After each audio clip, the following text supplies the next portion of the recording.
So I figured I would make the best possible argument for these folks. And that's exactly what the argument would be, is that since this isn't inertial and it's actually in a rotating frame, that this would actually create a pseudo-gravitational field. And since this would be in the vicinity of where the gravitational field is created, and down here on Earth would be much farther away from that gravitational field, then this would be considered the lower clock that would run slower as a consequence of gravity, and this would be considered the higher clock that would run faster as a consequence of being farther away from that gravity. And because the Colorado clock would be running faster as a consequence of the pseudo-gravity, that would be the thing that would undo the problem of the 7,000 nanoseconds that was imparted as running slower from the perspective of the Earth.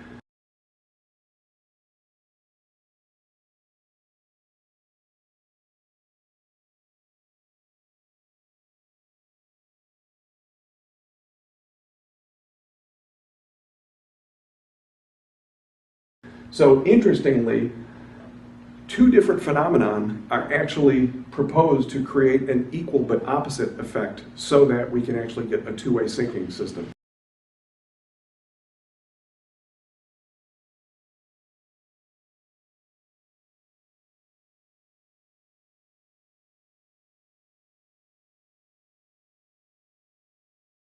There's plenty of problems with that, however.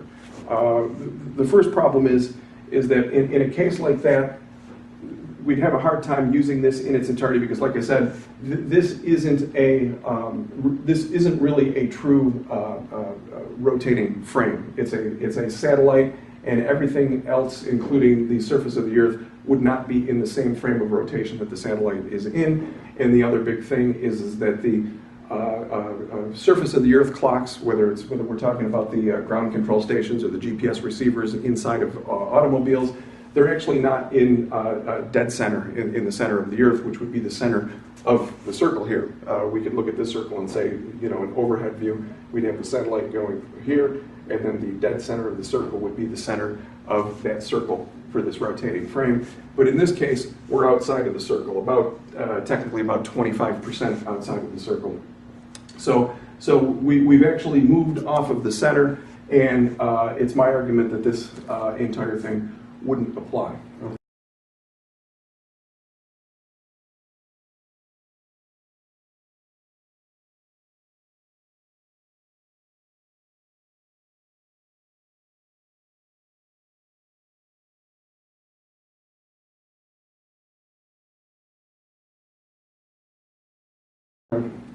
Now, the other thing, too, is part of my argument was, well, if we can take Galileo to the extreme and say that, hey, I'm the one who's not moving and the entire universe is actually moving under my feet, and it's okay for me to say that, then what can we say about anything in orbit?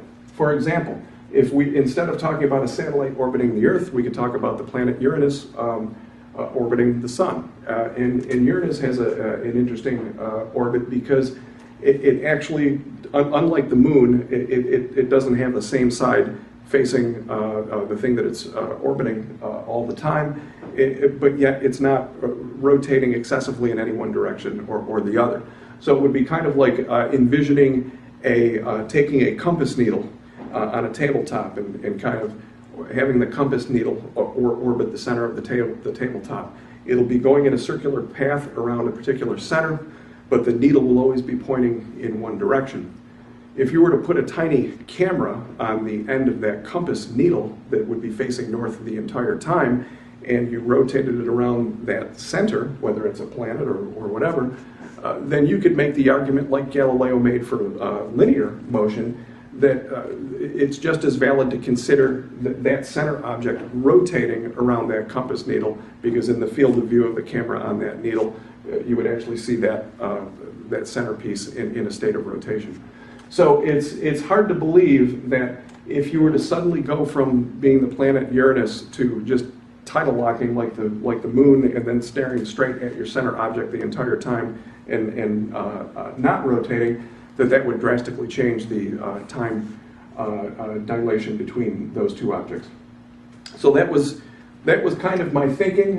It has kind of progressed, and I've got a few other criticisms as to why this is not a good idea to use. And then I've got another thing that will talk about another form of relative motion here, even if you don't like the planet Uranus example. The problem with this gravitational potential used in this rotating frame is that, and I pointed this out on an earlier slide, Einstein made an assumption that I don't think is true. And the assumption that he made is that once he deemed all gravitational potentials basically having the same relationship with time dilation, he wasn't careful about how the circumstances changed and how the cause and effect was different. And the reason why that's extremely important here is that in the very first example, we were talking about an elevator, we were talking about linear acceleration, and the very act of the acceleration was what induced the signal shifts, and the signal frequency shifts in itself was synonymous with one clock running faster and the other clock running slower. As erroneous as I think the twin paradox solution is from the point of view of Einstein, at least in one direction, we've got a correct signal shift. I had said that in the turnaround phase, the problem there is that we have blue shifting from the view of both parties, where in order for to maintain true to the principle of equivalence, it should really be something that's blue shifting in one direction and red shifting in another, since you're producing equal but opposite time dilation effects. One clock is speeding up, the other one is slowing down, and that was actually necessary to undo the twin paradox and resolve what we would see when that clock returns home. But having said that, we got blue shifting in both parties instead of blue shifting on one and red shifting on the other. So that, in my opinion, was at least half right. The problem with this is when you're in a rotating frame, the signals, and they could even be generated as pulses. Feynman, in his lecture on physics, actually talks about flashes of light 1 second apart. So we wouldn't even necessarily have to talk about light frequencies stretching from red to blue or vice versa. We could actually send pulses of light out from the center in all directions at the same time. And if those pulses of light were 1 second apart, this is actually in a state of perpendicular motion. It's not moving away from the light, it's not moving toward the light, and as a rotating frame, it's not moving in any one direction or another. So unfortunately, the relationship between these two clocks, and this would be when we're close in here, we are going to get a little distance change, which I'll address in a second. But even if we were going from the center to the satellite, the motion of the satellite and its relationship with the center clock is not going to induce any signal shift. It's not going to induce any red shift. It's not going to induce any blue shift as a consequence of the motion of itself. That's important. There are a lot that argue that, well, of course, the gravitational situation of the satellite, the inducing of the gravity itself will actually cause the clock to speed up and slow down. But if we go back to the original example, what it was based on the signal shifting. And it was a very neat cause and effect relationship between the two. Now we're in an example where we have a simulated gravity, but we don't have the gravity imparting a necessary signal shift to slow down the clocks. That's huge. And like I said, the problem with that is we will not get that time change that the critics would suggest with that. So then we would have no choice to, if we still wanted to salvage gravity, or simulated gravity in this case, as a source of altering the clocks between the two clocks, then it would be a local effect, and it wouldn't be something that would be dictated by distance between the two.